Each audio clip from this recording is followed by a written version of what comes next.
Hello everyone, how are you doing? This is MD Tech here with another quick tutorial. In today's tutorial, I'm going to show you guys how to set the calendar start week for your Android smartphone.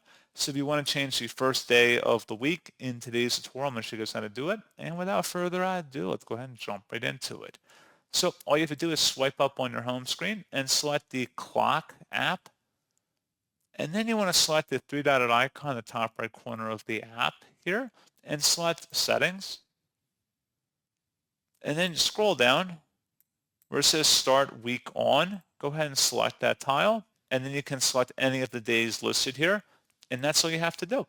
So pretty straightforward process on that, guys. And as always, thank you for watching. I do hope that I was able to help you out. And I do look forward to catching you all in the next tutorial. Goodbye.